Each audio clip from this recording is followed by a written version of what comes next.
Ej, dagens projekt i dag bliver at lægge fliser. Eller ikke at lægge fliser, men på terrassen, hvor jeg sidder nu, der er ham, der har lagt fliserne, han har ikke lagt dem så godt. Så jeg vil prøve at lægge dem om. I kan se, det er lidt bulet, eller sådan ujævnt. En af de ting, der er sket, også er, at fliserne begynder at falde ud om bag hegnet, fordi han ikke har støbt en kant. Men jeg har godt nok ikke noget beton til at kunne støbe en kant. Men så vil jeg prøve, se om jeg ikke kan lave et andet system med et trykimprægneret bræde eller et eller andet, til om det kan virke.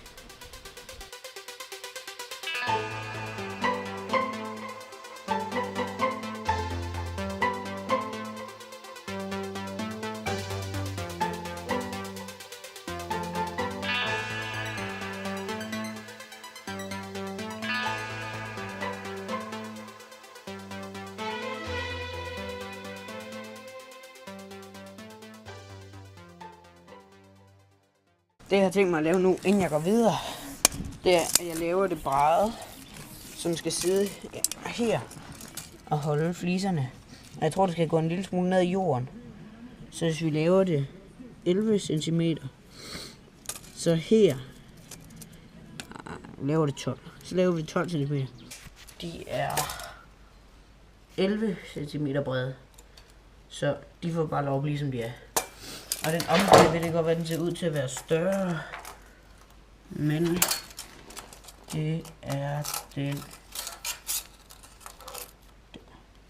også.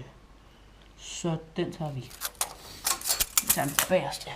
Jeg kan bare lige ud og måle, hvor langt brædet det er. Eller, det hedder vel egentlig et bræt, ikke et bræde.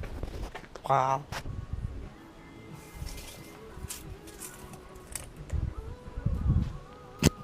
Altså jeg tror, det er fordi det ligner, det bliver 1,80, men jeg tror, at hegnet det bliver solgt i 1,80 længde.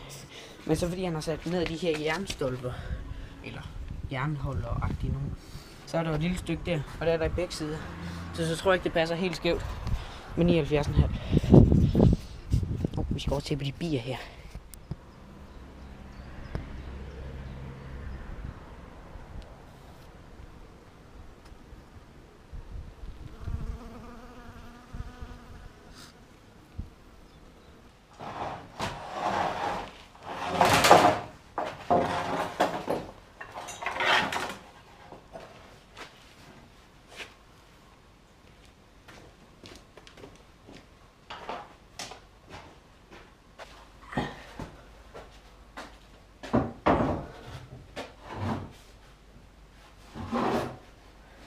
Fordi når man lægger brædet her, det er for det bræd, jeg har fået, jeg ved ikke, hvad det er for noget. Men når man lægger brædet her, så er der spænding på den led.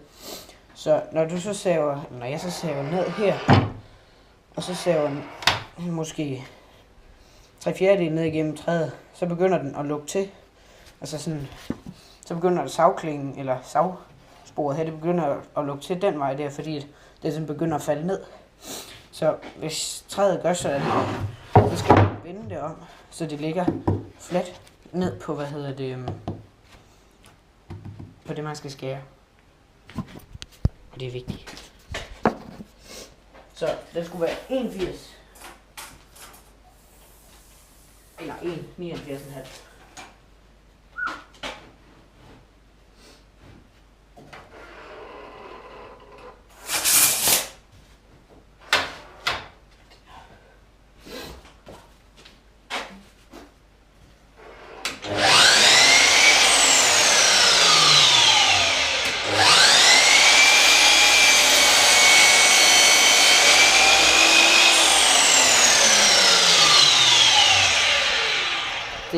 Det her træ, det holdt jeg på, men det andet, det vippede sådan op, for det buer, der er spænding i, sådan, ja, det er tørt. Det er generelt forklaringen. Så den her skulle være Fino Fionci, det tror jeg også den er.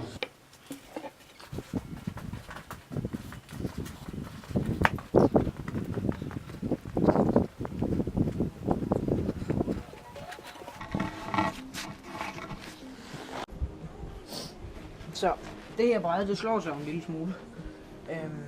Som vi så ved kapsæven. Så det jeg vil gøre, det er, at jeg lægger spændingen, eller brædet, det buer en lille smule.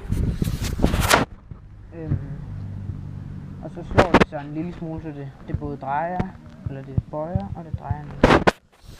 Så jeg laver det sådan så, at ugen, der går den vej der, den kommer til at gå ud i bedet. På den led der.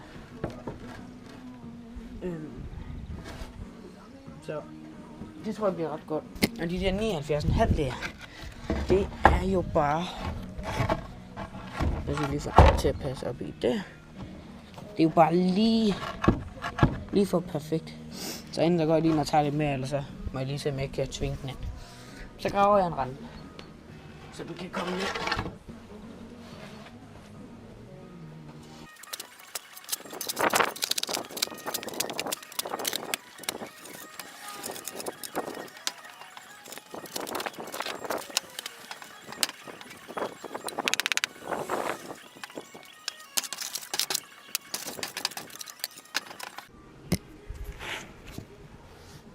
Så sætter jeg sådan en vinkel her på. En i begge ender. Med 4 skruer.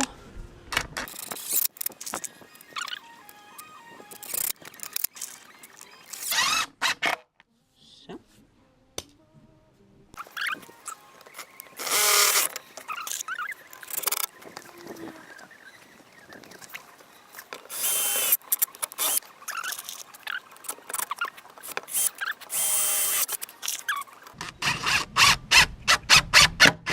Det var der, det var godt.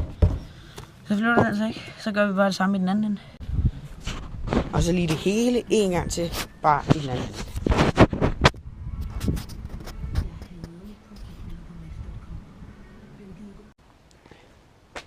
Så, efter en lille pause og lidt mokken og sådan lidt, så fik vi jeg fik ordnet det her med de der brædder, der skal holde fliserne.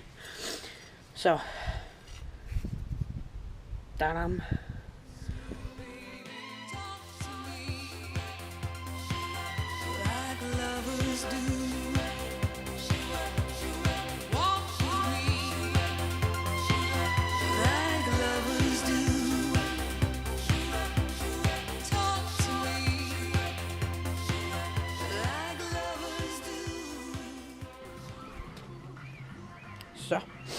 Så er jeg ved at være godt på vej til at være færdig, synes jeg. Det er blevet bedre, end jeg havde regnet med. Det jeg har lavet indtil videre. Så jeg synes, det går meget godt. Så fik jeg lagt de sidste fliser. Så mangler jeg bare de der tilskæringer der. Men jeg har 4 fliser tilbage, og så det der. Så jeg håber, der er nok. Det var så det var det der andet med at blive det færdige projekt, eller det færdige resultat hedder det.